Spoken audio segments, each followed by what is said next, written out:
Bonjour, je m'appelle Nathalie Yamb.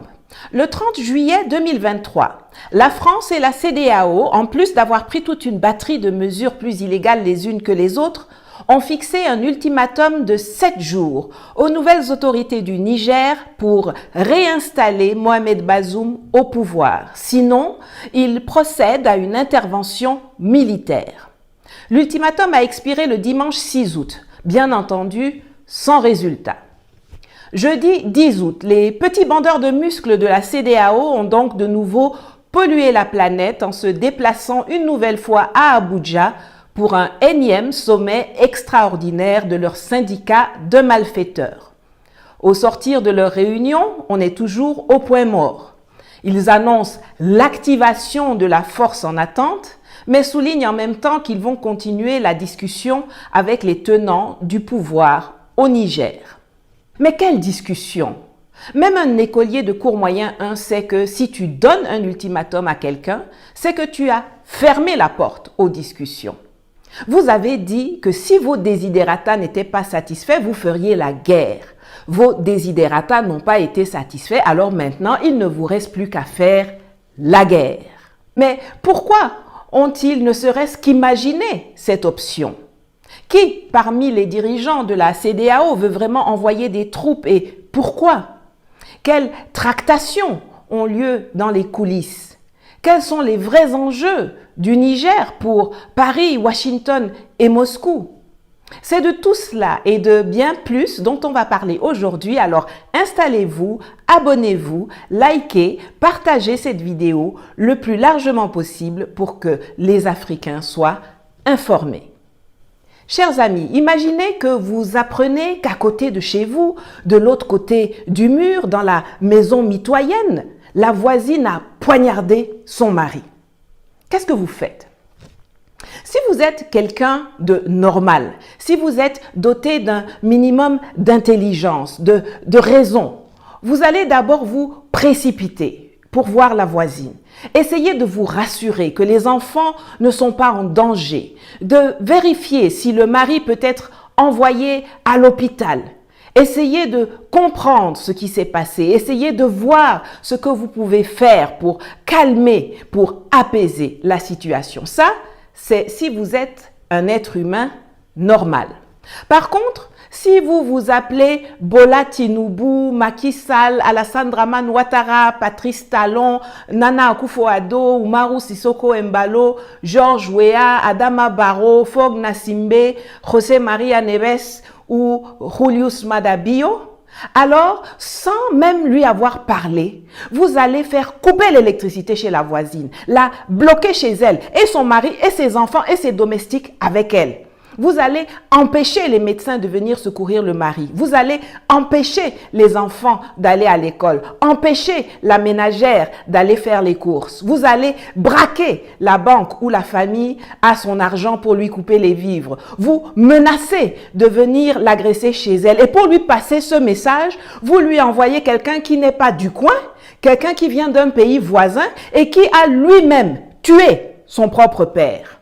Vous allez même accepter que des gens d'un autre quartier, d'une autre ville, d'un autre pays viennent avec des torches pour incendier la maison des voisins avec tous ses habitants dedans.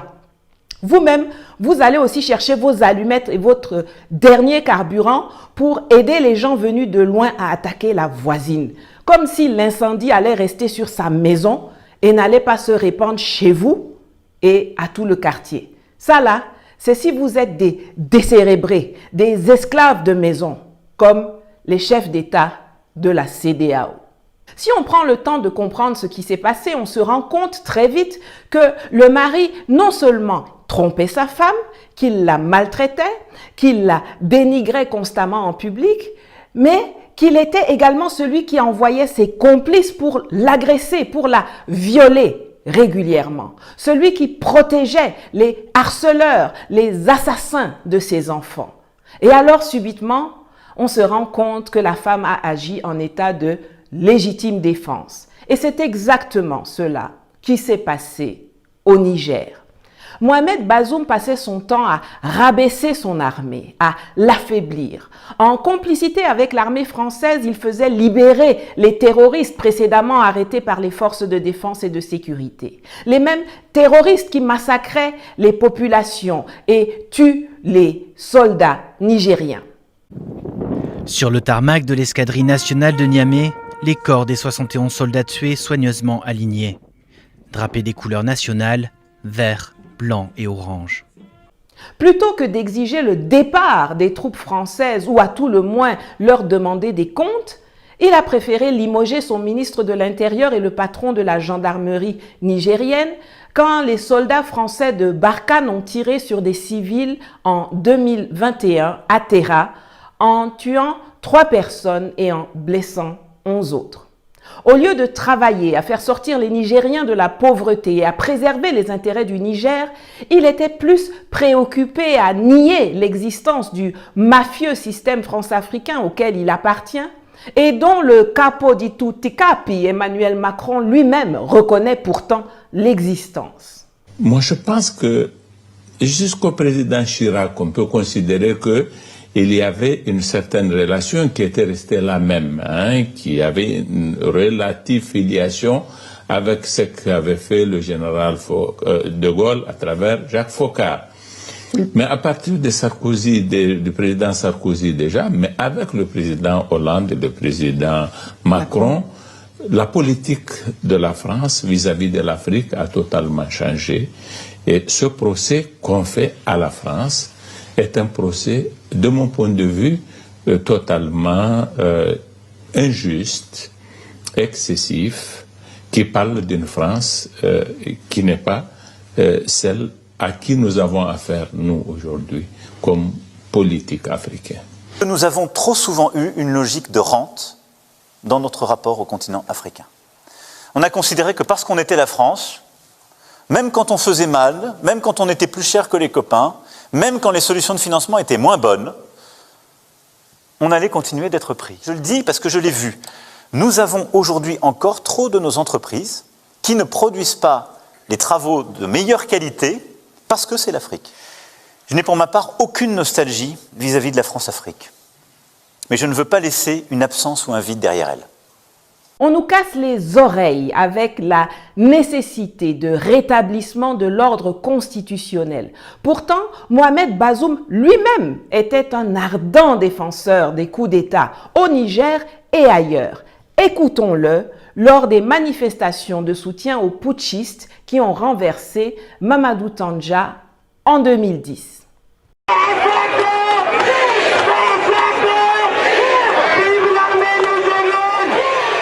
À l'appel de la CFDR, la coordination des forces de défense de la démocratie et la République, regroupant des partis d'opposition et organisations de la société civile, ces manifestants sont venus apporter leur soutien à la junte qui vient de prendre le pouvoir.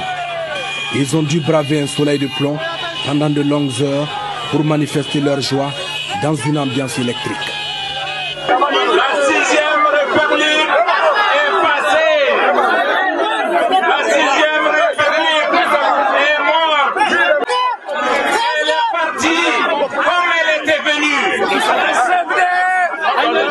Elle a mérité son départ. Nous avons franchi une grande étape. Nous sommes venus dire au Conseil suprême que nous le remercions. Nous allons aussi leur dire que nous leur souhaitons bonne chance. Nous allons leur dire que la CFDR est toujours debout au service du Niger. Édifiant, n'est-ce pas? Mais ce n'est pas tout. Le voilà tout récemment aux côtés de son patron Emmanuel Macron qui explique pourquoi il faut valider le coup d'État au Tchad. Je suis aussi interpellé quand même par la question posée au président Macron relativement aux situations du Tchad et au Mali. Le Niger, membre du G5 Sahel, a validé la situation de fait qui a résulté de l'assassinat du maréchal Idriss Déby Itno.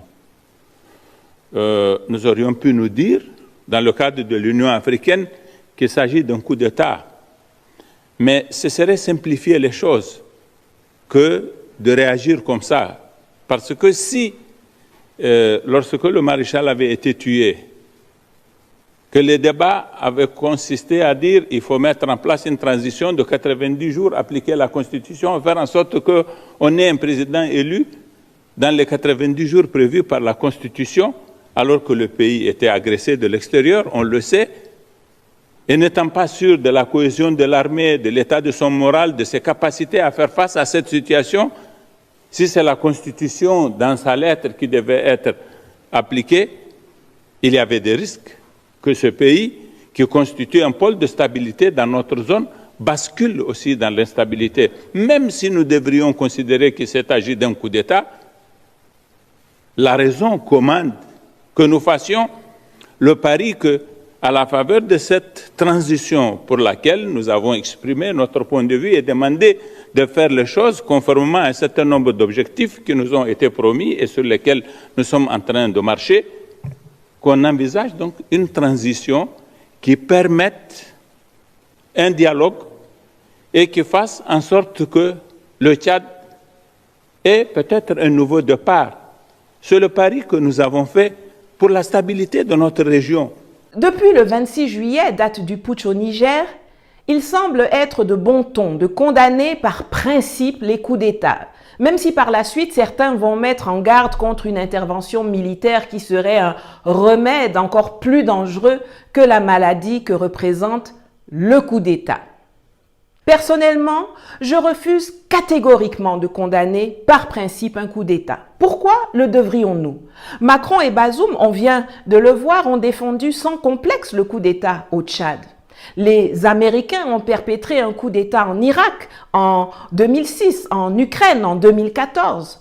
L'OTAN, la France et l'Angleterre ont commis un coup d'État en Libye en 2011. Les Français célèbrent jusqu'à aujourd'hui le putsch de 1789. Ils en ont même fait leur fête nationale. Et oui, la Révolution française était un coup d'État, bien sanglant d'ailleurs. Charles de Gaulle, coup d'État. Thomas Sankara, coup d'État. Jerry Rawlings, 2 coups d'État et demi qui propulsent le Ghana dans la démocratie, la stabilité et le progrès. Enfin, le progrès, c'était jusqu'à l'arrivée de Akufo-Addo au pouvoir. Aujourd'hui, ce n'est plus qu'un lointain souvenir, hélas. On a tendance, quand il a lieu chez nous en Afrique, à présenter un peu facilement le coup d'État comme le crime absolu. Je m'oppose à cette conception. Certes, on ne peut défendre valablement la relativité par rapport au coup d'État que si l'on présente des arguments par rapport à la légitimité du coup d'État. Je viens de vous en parler. La Révolution française de 1789, qui est un coup d'État, est passée crème parce qu'on a communiqué sur les privilèges de la noblesse, sur la nécessité d'égalité, on a mis le peuple en avant, etc. Mais il n'en va pas autrement du Niger ou du Mali et du Burkina avant, ou du Bénin, de la Côte d'Ivoire, du Sénégal et du Ghana ou de la Guinée-Bissau à l'avenir. Ce que certains appellent coup d'État, c'est le renversement d'un ordre ancien qui a appauvri des pays, leur a fait perdre leur souveraineté, leur intégrité territoriale et a maintenu les populations dans la misère et l'insécurité. Les gens qui sont renversés ne le sont pas par hasard, ils sont mal élus, ils ont un déficit de légitimité. C'est pour cela que quand on chasse un président, ce sont les interventions extérieures qui demandent qu'on le réinstalle. Ce ne sont pas les populations qui sortent dans la rue pour l'exiger. C'est pour cela que quand Mohamed Bazoum est renversé, il commet toute une tribune dans le Washington Post pour supplier les Américains, les Français, la communauté occidentale de le remettre au pouvoir, mais qu'à aucun moment il n'appelle son peuple à le faire. Son peuple qu'il aurait soi-disant élu il y a 2 ans. Pourtant, on a tous vu le peuple au Soudan sortir dans la rue, réclamer le retour au pouvoir des civils. Et le monde entier a vu comment les militaires ont dû faire usage de la force et de la violence pour faire taire les manifestations. Rien de tel au Niger. Les coups d'État militaires conduits par Assimi Goïta, Ibrahim Traoré et Abdraman Tiani n'ont coûté la vie à personne.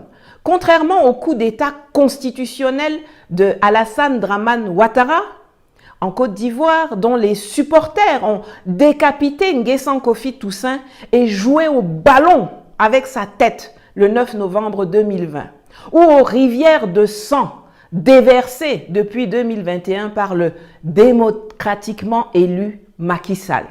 Quand vous traficotez la légalité du processus et que vous venez ensuite dire que le président est démocratiquement élu, vous vous condamnez à voir les coups d'État militaires se perpétuer. Pour délégitimer les coups d'État militaires, il faut relégitimer les présidents en poste. Et pour cela, il faut relégitimer les processus électoraux et les contre-pouvoirs. Il faut que tous soient de bonne qualité. Mais vous tripatouillez les listes électorales. Vous tripatouillez les candidatures. Vous tripatouillez la campagne électorale. Vous tripatouillez le déroulé de l'élection dans les bureaux de vote. Vous tripatouillez les résultats. Et une fois arrivé dans le fauteuil présidentiel, vous tripatouillez les constitutions pour vous accrocher au pouvoir. Vous instrumentalisez la justice pour faire condamner ceux qui vous dérangent et absoudre ou protéger ceux de votre clan, même s'il est établi qu'ils sont les pires voyous, voleurs et malfaiteurs de la planète. Vous instrumentalisez les forces de défense et de sécurité pour réprimer les populations et les opposants. Vous instrumentalisez les médias pour mentir aux populations et les diviser. Vous instrumentalisez le Parlement pour ne jamais avoir à rendre compte de votre gestion et de votre mauvaise gouvernance. Et c'est ça que vous nous présentez comme démocratiquement élu. Ça ne peut plus aller quelque part. Si l'État est malfaiteur, le coup d'État est salvateur. Une fois qu'on a posé cela, que l'on a relativisé factuellement les bienfaits de la démocratie et légitimé le cas échéant le recours au coup d'État, la question est de savoir ce qui va se passer maintenant. La CEDEAO peut-elle vraiment faire la guerre au Niger? Je vais vous répondre sur le plan politique, juridique et militaire. Tout d'abord, il faut savoir qu'aussi bien au sein de la communauté ouest-africaine que de la communauté occidentale, tout le monde n'est pas sur la même longueur d'onde.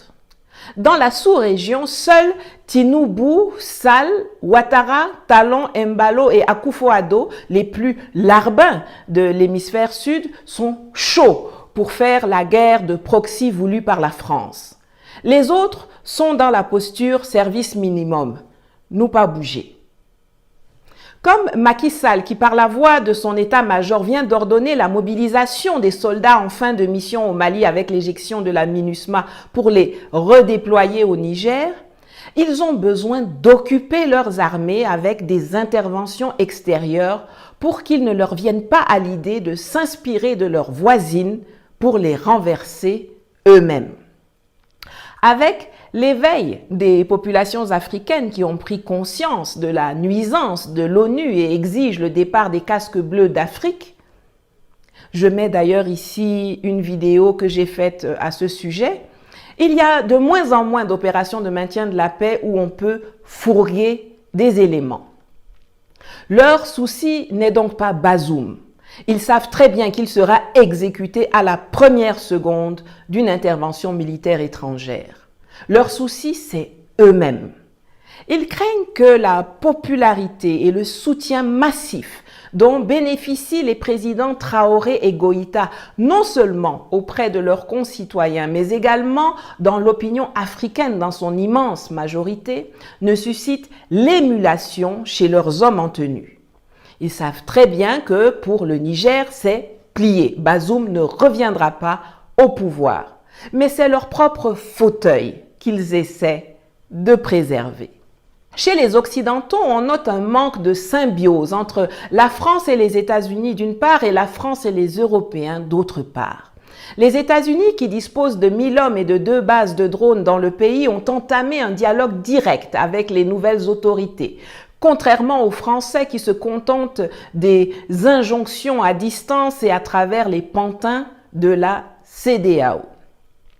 Le Niger est stratégique pour les Américains, non seulement à cause du renseignement, mais également à cause du gazoduc Nigeria-Algérie qui le traverse pour desservir l'Europe. Or, vous le savez, les États-Unis se sont donnés pour mission d'affaiblir l'Europe. Et après avoir procédé au sabotage des gazoducs Nord Stream 1 et Nord Stream 2 pour empêcher l'Allemagne de s'approvisionner en gaz russe, ils ne verraient pas d'un mauvais œil tout ce qui pourrait retarder la mise en service du gazoduc transsaharien et ainsi pousser l'Europe vers le gaz de schiste américain.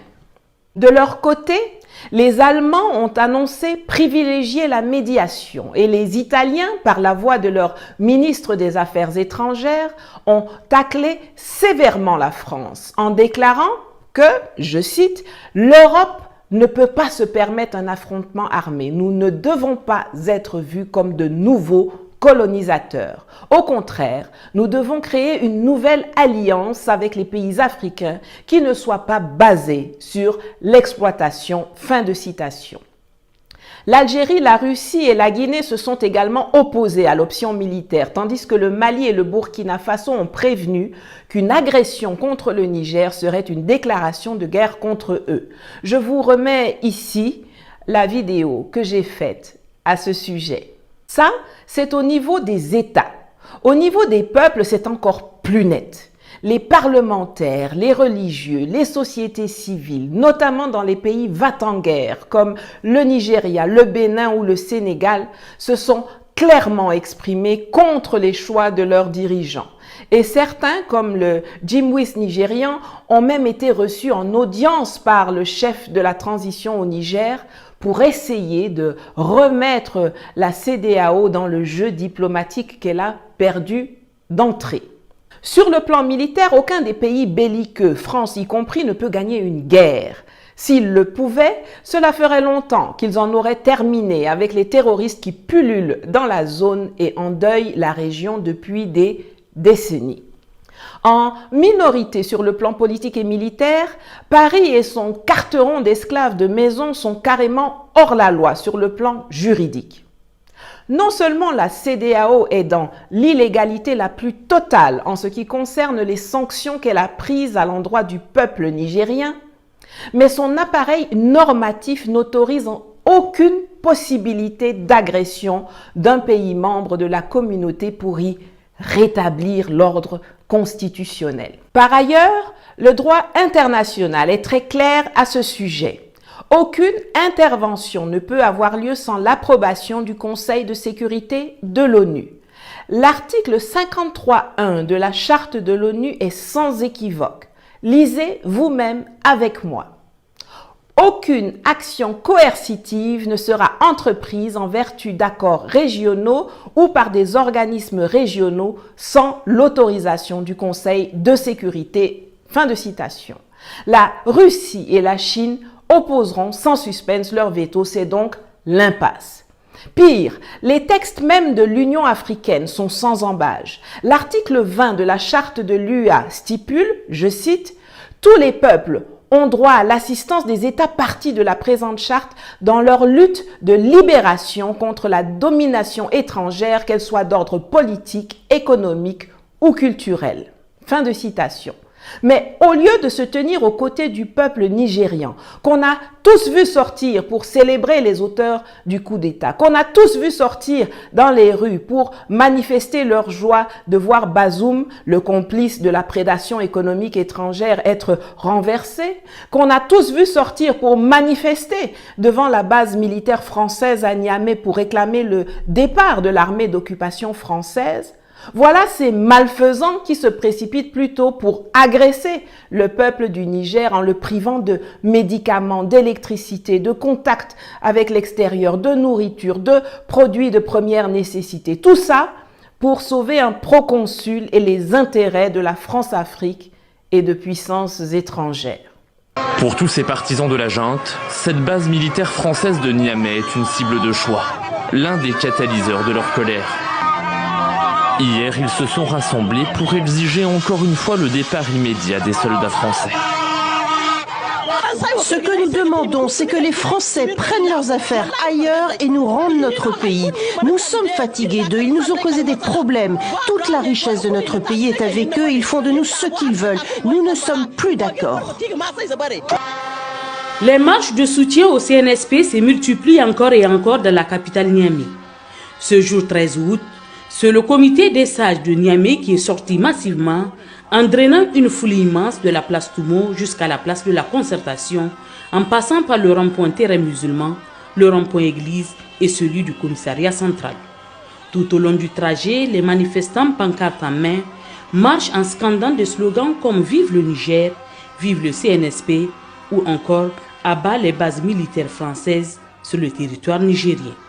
Des gens qui ne respectent pas la constitution de leur propre pays, qui ne respectent pas les textes de leur propre organisation sous-régionale, qui ne respectent pas les textes de leur propre organisation continentale, qui font semblant d'ignorer les textes de l'Organisation mondiale des Nations Unies, veulent venir donner des leçons de respect de textes et de démocratie au Niger et au reste de l'Afrique. Franchement, ces clowns se moquent d'eux-mêmes. Quand je vois leurs réactions, j'espère que dans chacun de leurs pays, les militaires suivront l'exemple d'Assimi Goïta et d'Ibrahim Traoré et de Abdraman Tchiani pour les renverser. Parce que ces gens-là ne sont pas seulement nuisibles pour leur propre population ou pour l'Afrique de l'Ouest, mais ils sont un danger pour l'Afrique tout entière. Accepter d'attaquer un frère pour servir les intérêts des étrangers? Pendant la Deuxième Guerre mondiale, la partie des Français qui combattaient le nazisme fusillait ceux qui avaient ce genre de comportement en les désignant comme des collabos. Vous ne verrez jamais la CEMAC en Afrique centrale ou la SADC en Afrique du Sud là-bas avoir recours aux colons français ou anglais ou à l'hégémon américain pour régler leurs problèmes. Ce n'est que les laquais indignes de l'Afrique de l'Ouest qui sont capables de ça. Des généraux d'opérette, des dealers de drogue, des mendiants congénitaux. Je ne crois pas qu'il y aura une agression militaire contre le Niger. Mais si tel était le cas, les conséquences pour les agresseurs et leurs commanditaires seraient immédiates, intraitables et permanentes. La première victime serait la CEDEAO elle-même qui explosera enfin dans la foulée. Ceux qui me suivent depuis longtemps savent que cela fait des années que je milite pour la disparition de cette organisation criminelle d'influence étrangère.